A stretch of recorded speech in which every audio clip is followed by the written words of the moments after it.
Hi, guys. It's all about movement. I'm Michelle Turner. We're here with Scott Davies. Hi, Scott. Hey Michelle, and this is part two, looking at gravitational primitive reflexes that we started talking about last week. So, if anybody who's not listened to part one of the podcast yet, go back and listen to it. And also, what we're doing, we're talking about, well, one, Michelle's book, You Can't Get to Mars Without Me. If you've not got a copy, go and check that out. And secondly, also Michelle's presentation from the Movement and Neuromuscular Convention in Prague last summer, Last September. last September. Yeah, so Project that's available working on YouTube for as the well. movement, cognition, and brain uh, conference that I've done with them. So if you've not checked that out as well, that's available. So if you're thinking, well, what are these two talking about in today's episode, you can always go back and watch that and listen to previous podcasts as well. But we're on part two. Last time I was picking Michelle's brain about the presentation, about the book, and about gravitational reflexes. We only managed to get halfway through the questions, so we're going to pick up where we left off there, Michelle. We Yeah, ready? Scott and I we're please watch some of our podcasts. Scott and I have been friends now. Gosh, now what are we? 6, 7 years now? How old's Quinn? Mhm.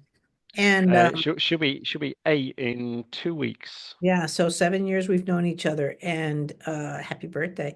But but Scott and I are just we have a kinship with our brains, and we could probably sit down and go a whole weekend and just put the recorders on and talk and chat away, because we get so interested in the depths of movement and movement in nature. So please, I know a lot of people think that we're all about the babies or special kids, but from sports medicine all the way to anti-aging, and so we cover a lot here.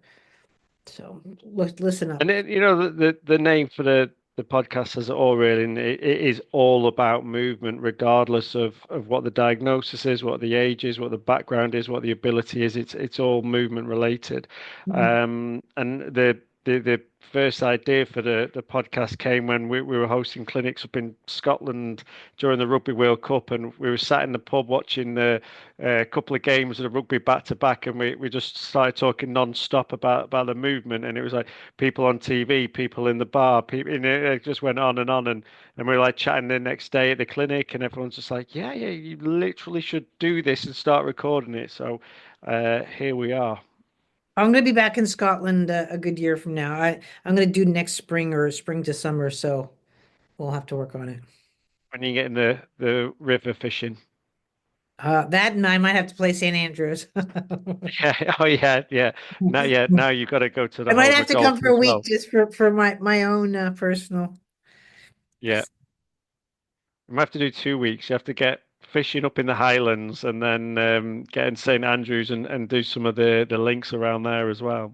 Well, Um, I'm talking about it early. We'll have to put together. I was thinking we should do a sports clinic, Scott, and try it out there, and a golfing clinic Definitely. or something to that effect. Anyway, yeah. I know my brother-in-law's be interested in that, in doing one in Boston as well with his American football teams. We've had chats over beers with that as well. Oh, So, I'll be there in a second. um,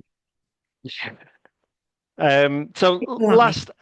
last episode we got to, so we're working through the reflexes that Michelle presented about in Prague, just to sort of like give a brief recap of what we spoke about last week. Like I said, if you haven't listened to the episode in full, go back and listen to it. But there's 8 gravitational primitive reflexes that Michelle presented on. We've already discussed the fetal neutral reflex. We've already talked about the importance of breathing as a reflex. We've talked about absolute horizon, and we've talked about coming off the floor and coming to the floor. So again, please go back and have a look, check out the presentation on YouTube, because I found that fascinating myself, and also go back and have a listen to that previous podcast. But coming to the floor, I think, as a reflex, then comes very nicely into the next reflex, which is the falling reflex. And we're talking about we've talked about the importance of grabbing feet and coming up and down towards the floor and starting to develop that relationship. But then we also have that need to almost appreciate falling. Well, falling is a part of a success. You fall down before you get up. And that sensation even of birds coming out of the nest, they will have that fall and then they go into the flight. But just to bring you up to speed, a reflex is a response to stimuli. What I felt is that the stimuli that was missing is gravity. Gravity is a part of our lives from the day we're born to the day we die. It's a non-optional force. I can't get away from gravity. Not even in a free fall. Gravity is a part of my life. So when you're looking at a response to stimuli, so when a lot of people are working with the primitive reflexes that have been identified, like a Moro, if you don't have a good, let's say, absolute horizon, and you haven't established that, you're not going to have a Moro. So I try to develop the stages that gravity of it puts its influence in us. And so just sort of like when you're going off to ski, a good ski instructor is going to say, "Come on over here, I'm going to teach you how to fall down." And so most people think of falling like a face plant. I'm not talking about that kind of fall. I'm talking about that sudden instability because I'm learning how to walk. I'm taking my first step. And now your tailbone, your skeletal system should go almost into like a controlled squat. And you go down and you go back up. So it's not a go down and break bones or hit something. And this is a really important reflex because we lose it a lots of times. So as we're aging, that fear of falling.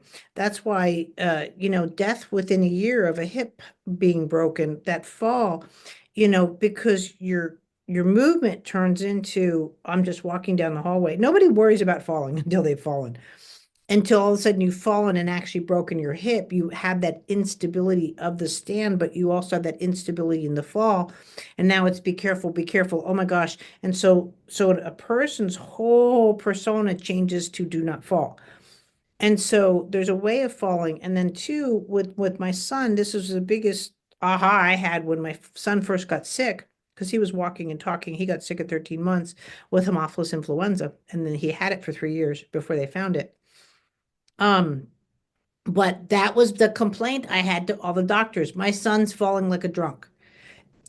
Even though I didn't know movement, I didn't know, I knew he would fall backwards and sideways and down, and he'd get back up and he'd fall back down, but he had a floppiness to him. It's like he couldn't stand up. So again, the quality of that squat fall, get up and get down and get up. And so the human body doesn't do anything when they can't get in and out of a situation. So the falling reflex is so important because if I'm a child, I'm at the playground, I go down and I get back up. They kind of, it's integrating when they look back at the parents like they're doing like that. Yeah, I'm okay. I don't need you anymore versus the falling. Where's my mom and dad? That's not an integrated fall reflex.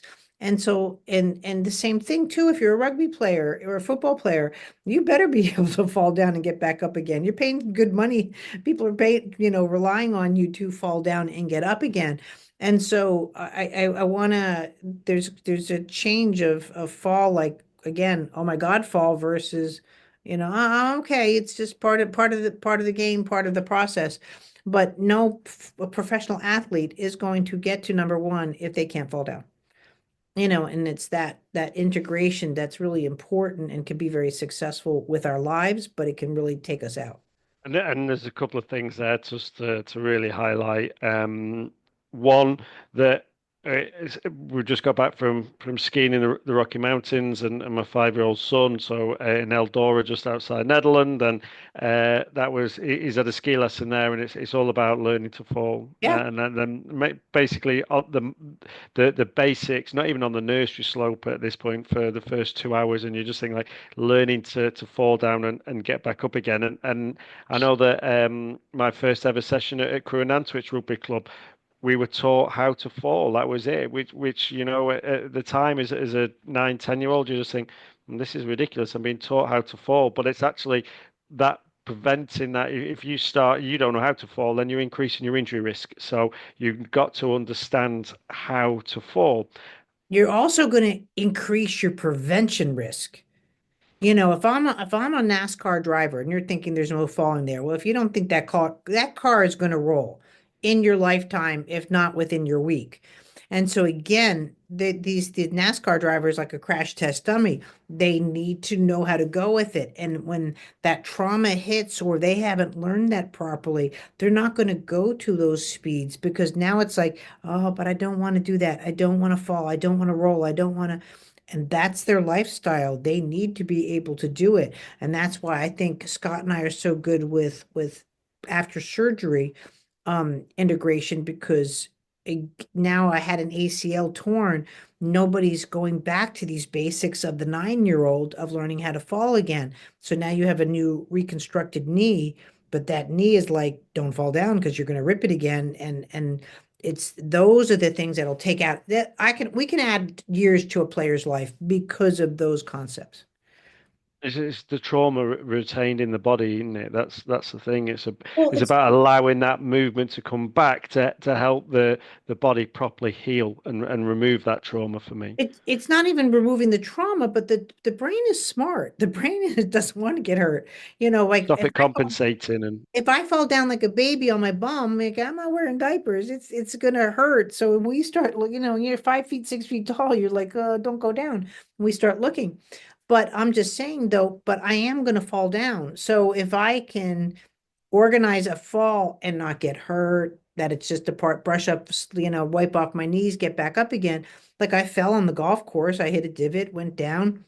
I'm good, went back up. Falling on a motorcycle, it's one of the first things we learn when you're training for motorcycles. That bike's going to probably go down. I mean, how are you going to go down with it? But I think if people forget that when you're looking at high-end sports, when you're going after that gold, that ring, that cup, if falling is not a good part of your system, especially again post-trauma, where your brain's like trying to override the system, yeah, you're not a paid player anymore. It'll take you out really fast. it's almost trying to prevent further damage, and I think it's also really important to think about it and we talk about the importance of the hips and pelvic strike in terms of movement. And I know previously is in my it seems like a previous life now in teaching and sports coaching. We'd sort of talk about like starting at the bottom up and starting with your feet and working up the body. But really now I look at it through movement. And I remember this being on our one of our training sessions and doing an exercise. And it was like, no, think about your movement starting with your hips.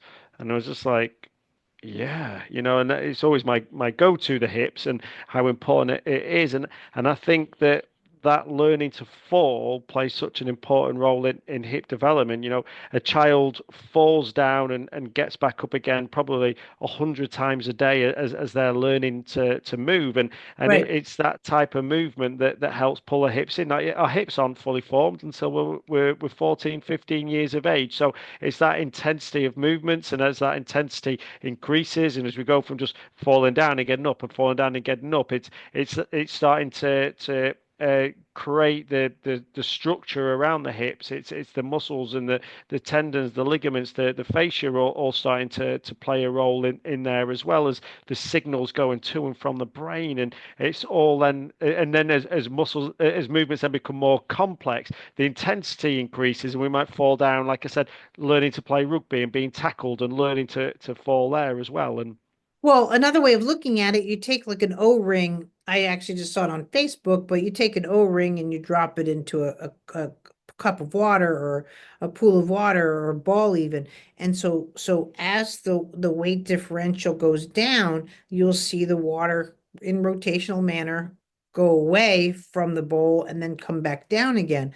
So when we're falling and when we're kids, we don't have the calcification as well, and we have more bones. But the fluid dynamics are different, and they're literally learning how to bounce and go down and come back. As their body hits, part of the body will go away. If you look at in a car crash in slow motion, it doesn't crash into the wall and stay there. You know what I mean? You'll have that repel. And so that's where people get a whiplash, let's say, or those kind of injuries where we're bracing for impact versus just going with the flow. And so, yeah, you will once you're opening to again that fall reflex, that reflex that needs to happen and respond to again to gravity.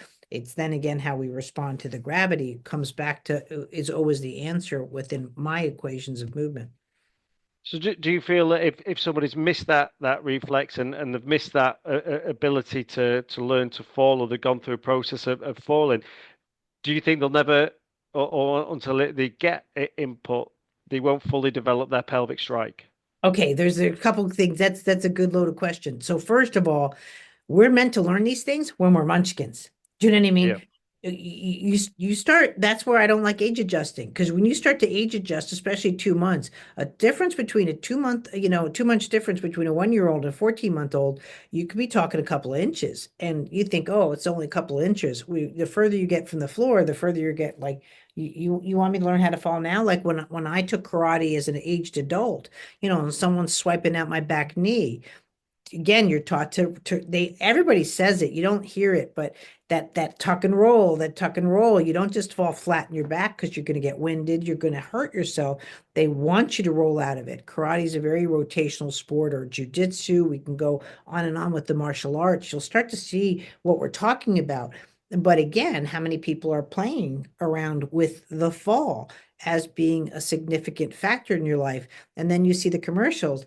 I've fallen and I can't get up, because again, then they fall and they can't. The fall is just taking them that ability. Now they feel they have to push up because the bounce is not there. Again, will really play into our lives if we don't play with these movements or recognize them. And I think that it's funny because within that's what I always look for, and I think about like within movement lesson assessments, and kind of if I see a fall, that there's something that I know that there's an issue there within somebody, and if I'm working, particularly say we're working with babies or toddlers, I want to avoid a fall. And I don't want to see them falling in sessions because of that negative association that might come of it, that startle that we might see. So we want to try and avoid a fall.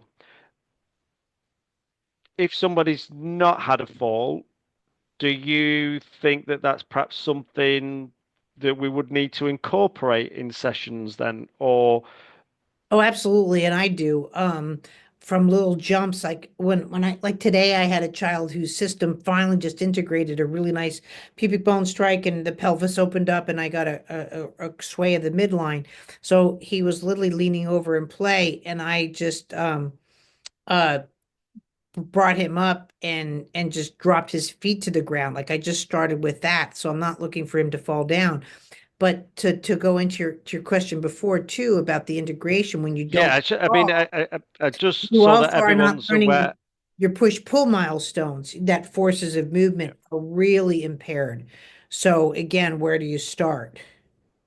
And then, yeah, I just wanted to point out that Michelle made a great point there. Like, actually, like fall. So we're not talking about people falling down, hurting themselves. No. By the way, when me and Michelle are talking about a fall, it's almost it's an uncontrolled movement, and sometimes that fall might not necessarily, well, because of gravity, it generally is towards the ground. But if you're working with somebody, you can also have a fall to the side, and it's almost like that uncontrolled out of say like a counterbalance for example. So it's when we're saying about a fall, we're not talking about someone falling and injuring themselves particularly either, are we? Just to sort of like clarify that. Right. Yeah, I'm not, we're gonna fall, we're gonna trip over a stone, we're gonna do all of that.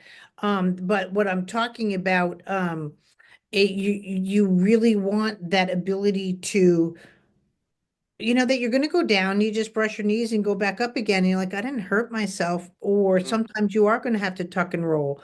But a child, when the fall reflexes come into play, now from age 2 to age 5, you have the spinning milestones. So somersaults, all of a sudden now every the kid wants, and we'll go into the hanging as well, the hanging reflex and the upside down. But they'll roll, they'll ride a tricycle, they'll ride a bicycle, they'll go into all these kind of positionings, and eventually do a cartwheel because they're manipulating the forces of movement in their bodies in 360 degrees.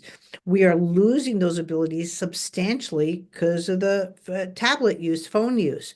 It's a very addictive thing. I'm not saying don't give a kid a phone, but I when you're driving today, just notice, do you see kids on the street riding a bike? Do you see them hanging from an apple tree? Again, if I know I can fall down, I'm going to go climb a tree. If I haven't fallen down, I'm not going to go too far away Fear off the factor. floor. And so that's where my concern is the impact. Not to say if you don't do it necessarily your special needs.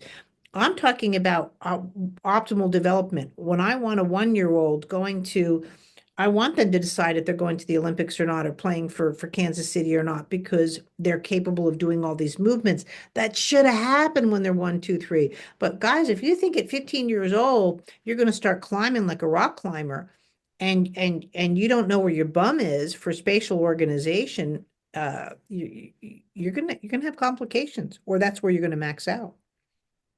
And I think that's a great segue really into the next reflex. So talking about upside down, and it is this probably is my favorite of the reflexes that you've introduced to the presentation. Um, because I think it comes back to playing and risky play, and the importance of risky play for a child as well. And that whole ability you talked about, like finding them in space is so important. And like yeah, I think that people sometimes worry too much, and you hear it so much, and I'm guilty of it at times myself. It's like be careful, be careful, be careful with your child, but you've got to allow them to explore and to understand how far they can go, and to know what they're capable of, and to understand themselves in space.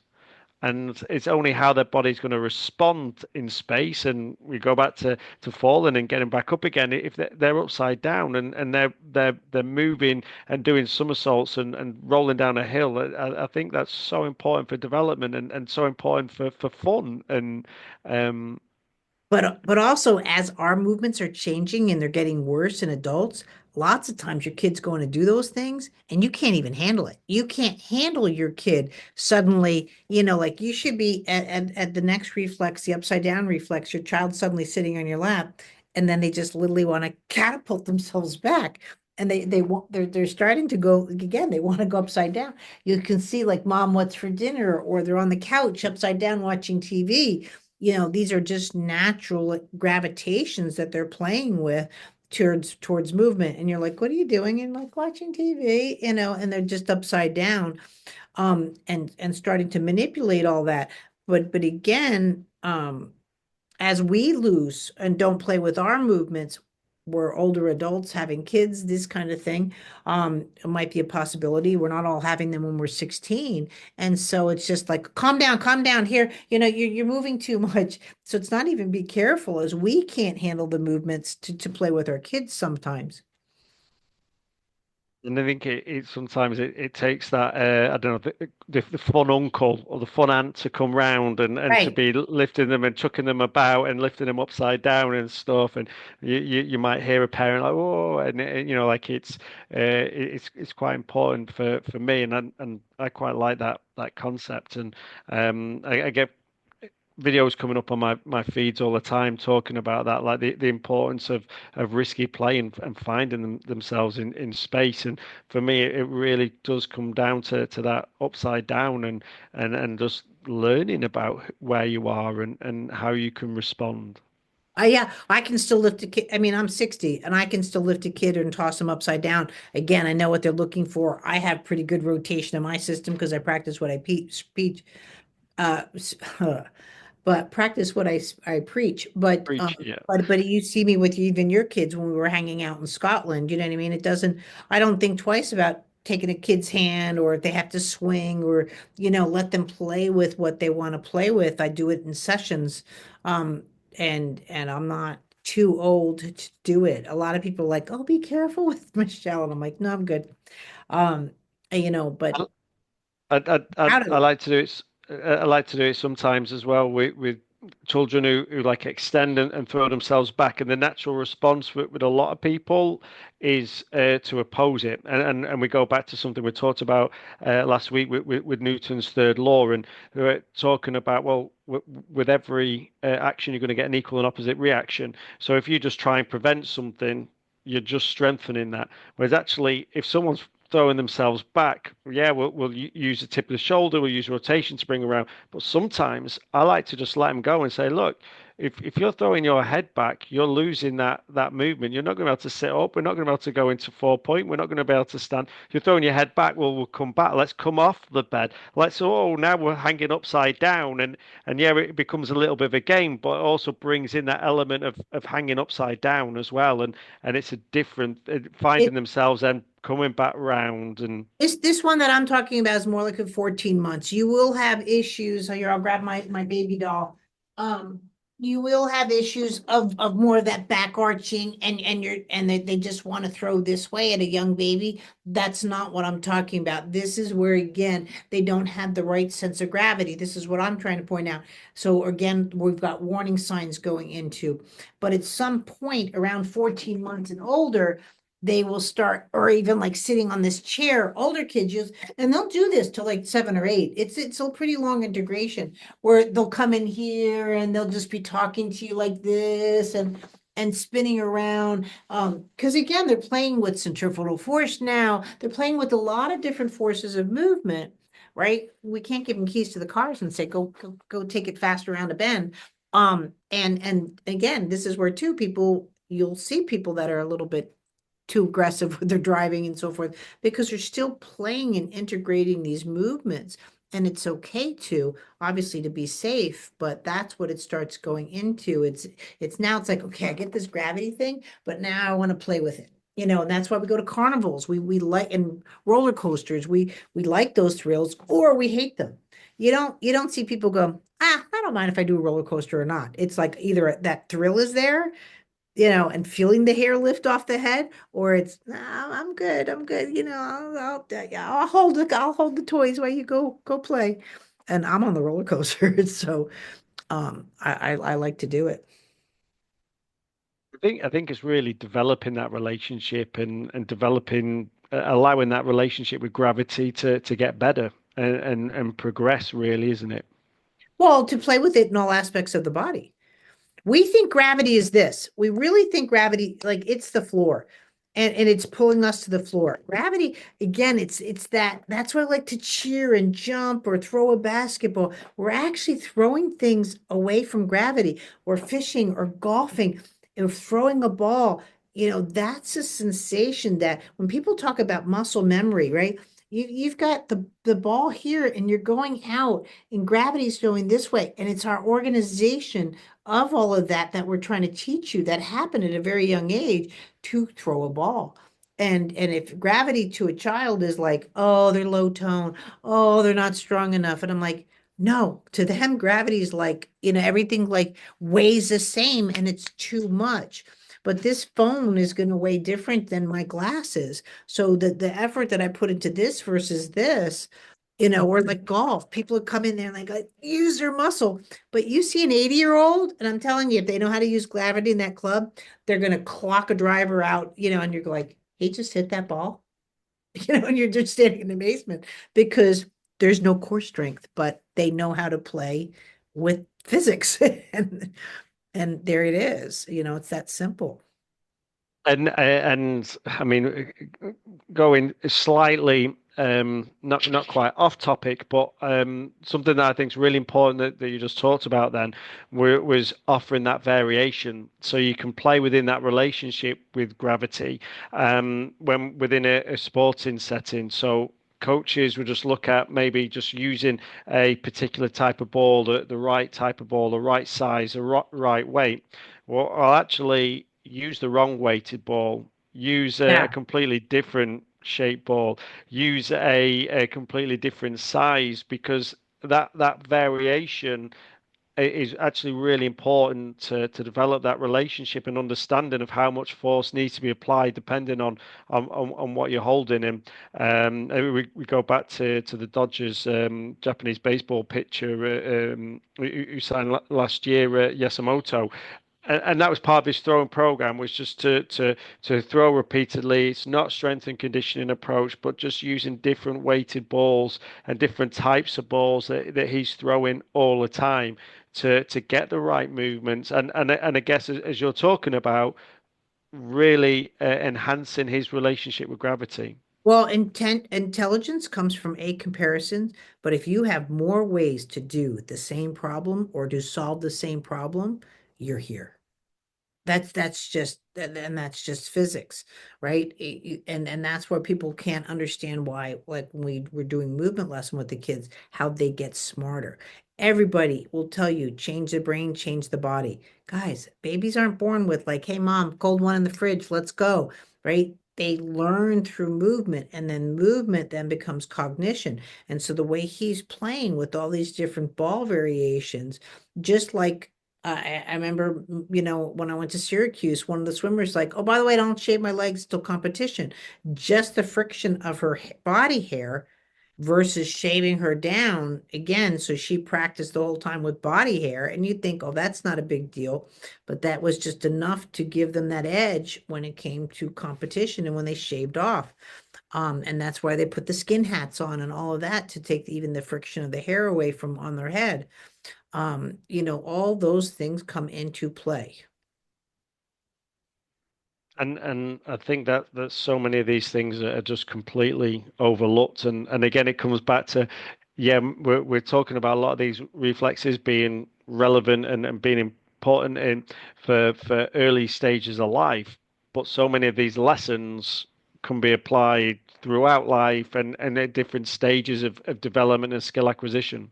Right. And also, it's okay to keep things play-based. No kid, a child at the park isn't sitting there, okay, I'm going to do the slides for 25 reps, and then I'm going to go down and do the swings for about 10.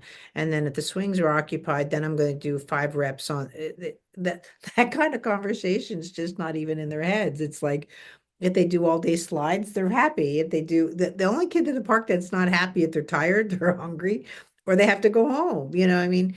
And or they can't do it. And so the more variations, like to me, an ultimate park would be a park with 5 different slides. You got the little slide, and they talk. I know they have the baby area, the adult area, but honestly, if they made a slide to adult scale, we would be like, you want us to go there?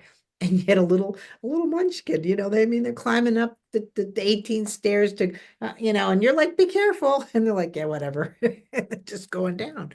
And that But again is that coming to the floor, that slide, yeah. they're not falling down the slide, they're coming to the floor. It's a completely different quality of movement. I think it's funny. Like I used to do this with 16 to 19-year-olds, and we do warm-ups at the start of sessions, and they used to detail regimented warm-ups that they'd go through, and it'd be like, right, let's have a game of Tick and Nick. Let's play Stuck in the Mud. And the first they're a bit like, what?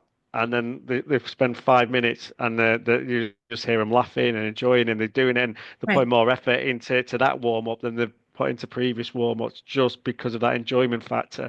And it's like, right now we've got to stretch. I'm like, do you not just think you've been stretching for the last 5 minutes? Yeah, we've got to get heart rate. Well, no, do you not think your heart rate's been raised over what we've just been doing? And it's bringing that fun-based activities back into play, really, and all their movements come out without even realizing what you're doing.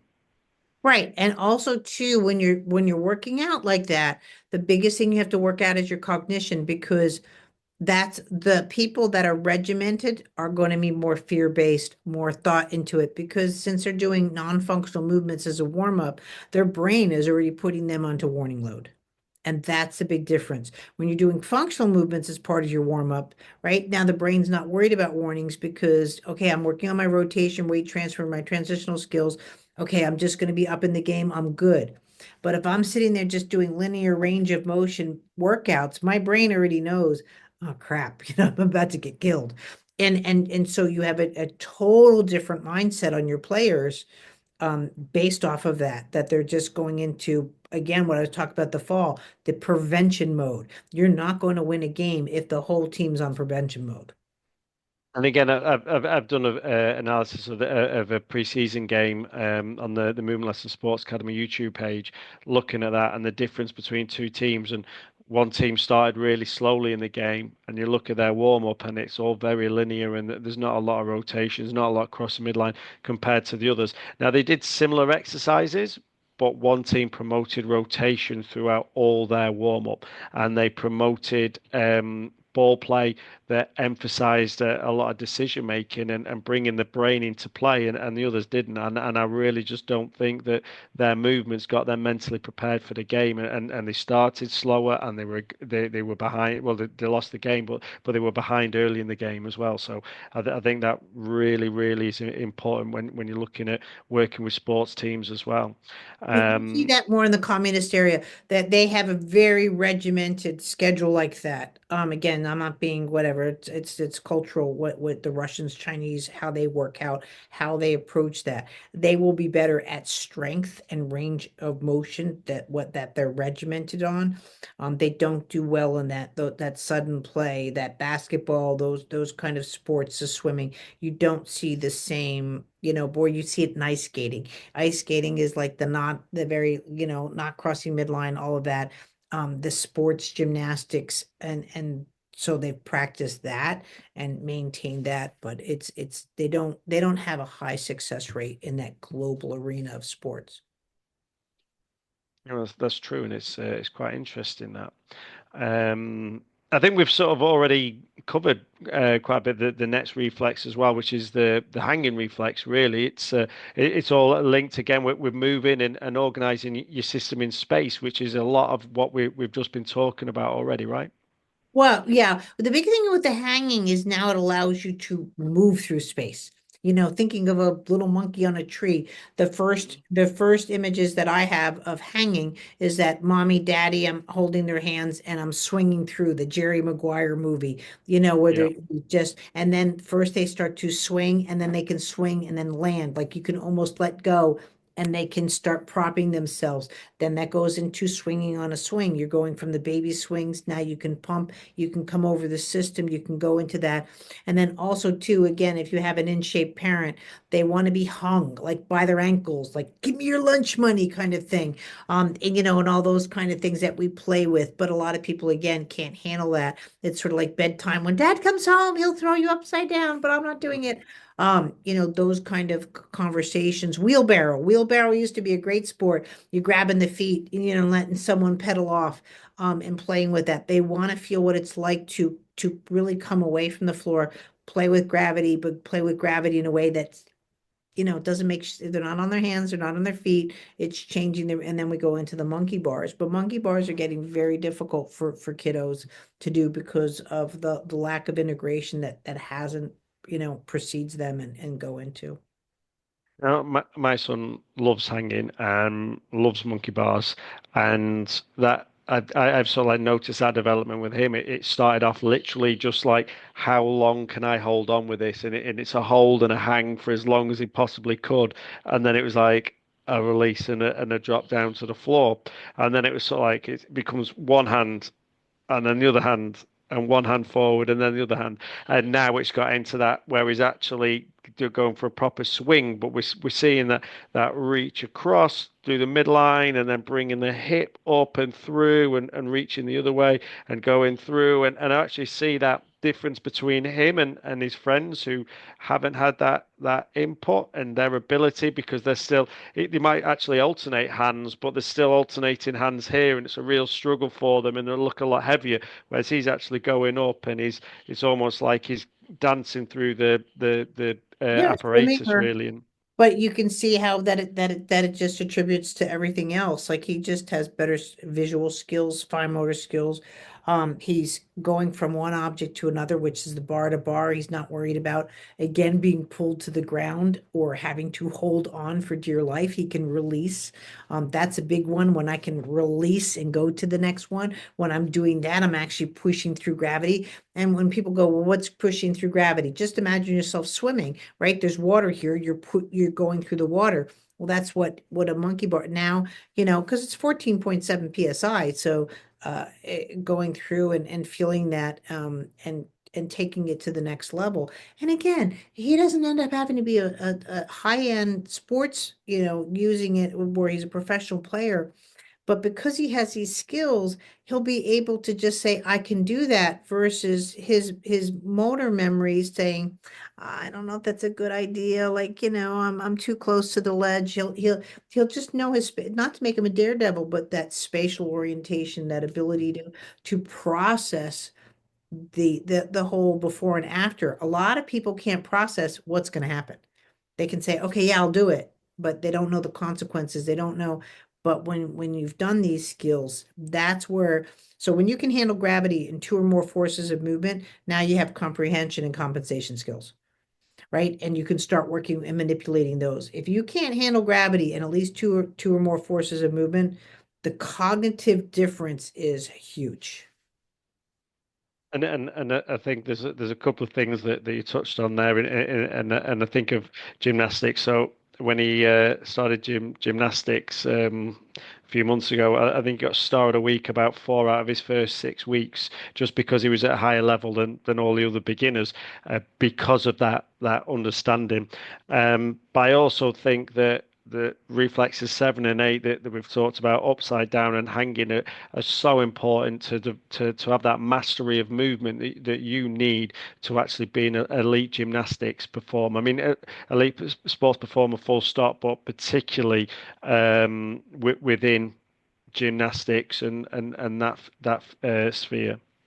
Right. We'll leave you at that, but in the comments below, I'm gonna put a before and after that I had a child that had open heart surgery at 6 months, and by 2 years, look at that in particular, his hanging reflex, how he's hanging off the gymnastics bar at 2 years old, and how he's going down the trampoline, and then also how he's using the parallel bars and how he can swing and do those balances. You can see at 2 years old, even post-operative care, premature, missing part of his heart, his right tricuspid atresia, but he still was manipulating all those skills, and it just looks so cool. Brought him into hockey. Now he had to stop hockey because he can't get a hit to the chest. They try to keep him in peewees as long as possible, but he's 10 now. And then really again at 2, you just see it. And so that's why people go, well, he's not special needs. No, he's not, because he's manipulating gravity so well. But we should be saying this at all ages. Gravity should not be a kicker. And I have quick two fire questions for you to finish on, Michelle, if you're Okay. happy to, related to what we're talking about. So, first of all, yes or no then to these. Um, do you think that the gravitational primitive reflexes feed into or relate to or cause the traditional reflexes? And I know you're going to do some work with Oh, Moira Dempsey as well, no, but I'll have more on that, and we can even cover it here. I'll have a demo that we can go through, or a presentation. Absolutely, you can't have a primitive reflex if you don't have the gravitational reflexes. It's just impossible, and that's where people I think get frustrated with just doing reflex integration, because they're not looking at the gravity stress on each level. And I should have that done. I'm doing that now in the neuromuscular clinic, so you can see the deviations in all the reflexes, including the gravitational reflexes. But yeah, if you don't have someone, Mora actually said you're not going to have a hanging reflex if you don't have a Moro. I said, well, you're not going to have a Moro if you don't have an absolute horizon. So you know what I mean? Like that the absolute horizon goes into your ATNR, your morals, and so forth. So if your child's there, I can tell you right now, you can't just pick up your child and lay it down into the crib and pick it up again. That integration of gravity. So they're in quote flight or flight, because to them, when you don't have that floor, you don't have that absolute horizon, then you're always falling. So your yeah. reflexes are totally shot. And then if Constant startle, and you don't know where constantly the floor constantly is stressed. Yeah, for low tone, then it's like you don't even know what gravity is to even have a Moro. So it's like, yeah, whatever. And you get the lethargic baby, that's not even looking to push beyond themselves at all. So yes. and last one then.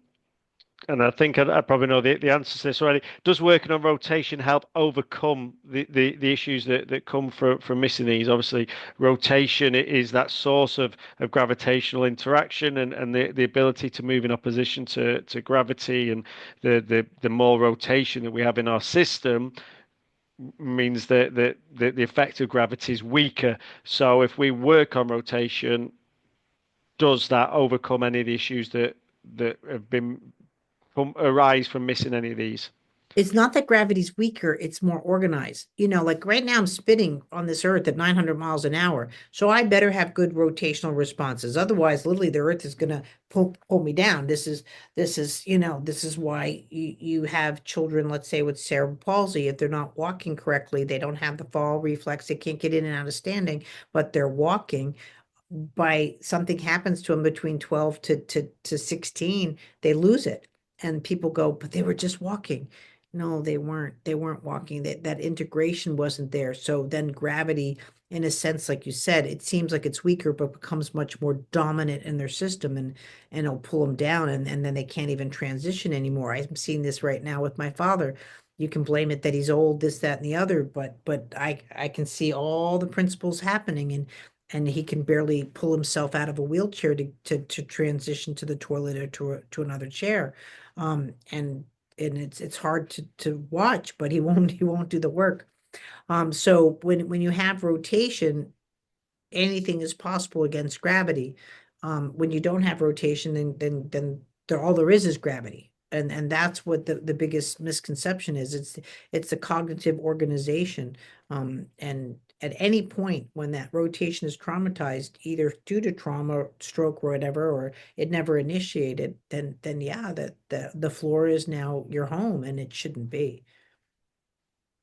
Yeah. So we're kind of, and that's it. We throughout all our sessions, really, we're looking to constantly emphasize that rotation, aren't we? And so important. And I suppose then anyone knows that we're talking about reflexes and the different stages that we're going through, and you suddenly you're listening to this and you think, oh, actually, yeah, my child didn't do that, or we've missed that, or we've skipped that, or maybe because you've been too cautious with them, you've not gone through that upside down phase the same, or you've not allowed them to know what it is to feel and come into the floor. Then rotation and working on their rotation, or rotation going to be impacted through that, then go back and add that rotational Yeah. element I to mean, their I just did a movements. live this week and just watch it. Like I can get off a table with my hands first and get up. You know what I mean? Like it's not about age. I still just practice these principles and it's what keeps you young. It's all about movement and that's why we're here and that's why we have to say goodbye. It's all about movement. Yeah. That's your only answer. If you can't do something, you have to not look here first, look at the movement. The stress is in the movement. So thanks, Scott. Right. We'll see you in a Thanks, bit. Michelle. That was great. Yep. Part two, over and complete. Yep. We might have to do a part three. We'll let you know. But any comments and questions that you have, please, we're on the group Movement Lesson for Parents and Practitioners. We're on Movement Lesson UK for Scott.